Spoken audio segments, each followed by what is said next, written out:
નમસ્કાર દર્શક મિત્રો, મહામંથન મંતવ્ય ન્યૂઝમાં આપનું સ્વાગત છે।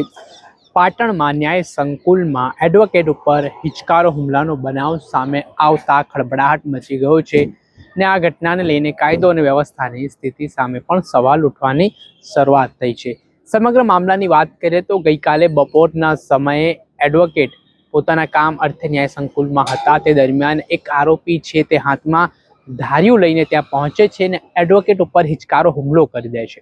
આ ઘટના સામે આવ્યા બાદ ત્યાં અરેરાટી મચી ગઈ હતી, દોડધામ મચી ગઈ હતી ને આ ઘટનાને લઈને ન્યાય સંકુલમાં હાજર એડવોકેટો દ્વારા પોતાનો વિરોધ નોંધાવવામાં આવ્યો ને જે એડવોકેટ ઉપર હિચકારો હુમલો થયો છે તેને લઈને નારાજગી દર્શાવવામાં આવી ને આ પ્રકારના કૃત્ય છે તે સાંખી લેવામાં નહીં આવે તે પ્રકારની વાત કરવામાં આવી।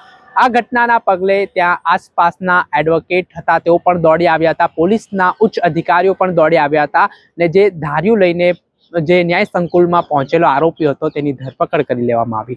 ત્યારબાદ આ મામલાને લઈને જે પાટણ એડવોકેટ એસોસિએશનના પ્રમુખ છે તેમનું નિવેદન સામે આવ્યું છે, જેમાં તેમણે કહ્યું છે કે ન્યાય સંકુલ જેવી જગ્યા ઉપર અને બંધારણીય રીતે જો એડવોકેટો કામ કરતા હોય તેમના ઉપર આ પ્રકારનો હુમલો થાય તે ખૂબ જ અયોગ્ય બાબત છે, નિંદનીય બાબત છે, જેને અમે વખોડીએ છીએ અને આ પ્રકારના હુમલાઓ છે તે નહીં સાંખી લેવામાં આવે। આ મામલામાં પોલીસ અધિકારીઓ આ આરોપી સામે કડકમાં કડક કાર્યવાહી કરે, પરંતુ હજી કારણ સ્પષ્ટ થયું નથી કે કયા કારણોસર આ જે આરોપી છે તેણે એડવોકેટ ઉપર ધાર્યા વડે હુમલો કર્યો છે। પેલા મામલે સાંભળો આ પાટણ એસોસિએશનના પ્રમુખને।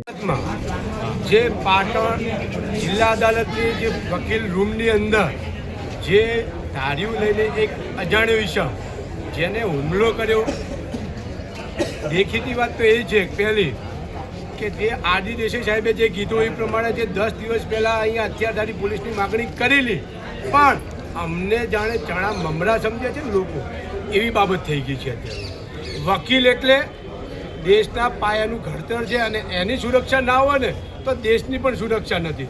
એટલે મારી તો એસપી સાહેબને પણ વિનંતી છે, કલેક્ટર સાહેબને પણ વિનંતી છે અને અમારા પાટણના પીડીજે સાહેબને પણ વિનંતી છે, જેમ આરડી દેસાઈ સાહેબે જે 10 દિવસ પહેલાં લેખિતમાં વકીલોની સુરક્ષા પહેલી વસ્તુ છે।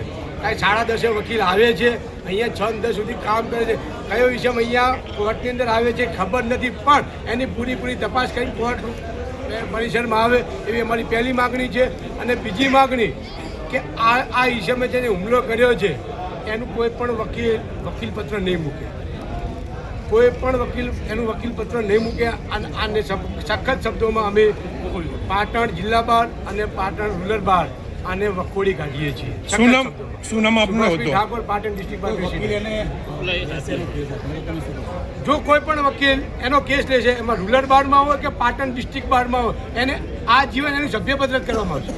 સાંભળ્યા હતા પાટણ એસોસિએશનના પ્રમુખ, તેમણે આ મામલે સ્પષ્ટ નારાજગી દર્શાવી છે અને જે હિચકારો હુમલાના બનાવ સામે આવ્યા બાદ હવે પાટણમાં જે બાર એસોસિએશન છે તેમણે સુરક્ષાની માંગ કરી છે ને આ પ્રકારના જે કૃત્ય થઈ રહ્યા છે તેમાં જે આરોપીઓ છે તેમની સામે કડકમાં કડક પગલાં લેવામાં આવે તેવી પ્રકારની પણ વાત કરતા હવે ખળભળાટ મચ્યો છે। દર્શક મિત્રો, આવા જ વિડીયો જોવા માટે મહામંથન મંતવ્ય ન્યૂઝ જોતા રહો।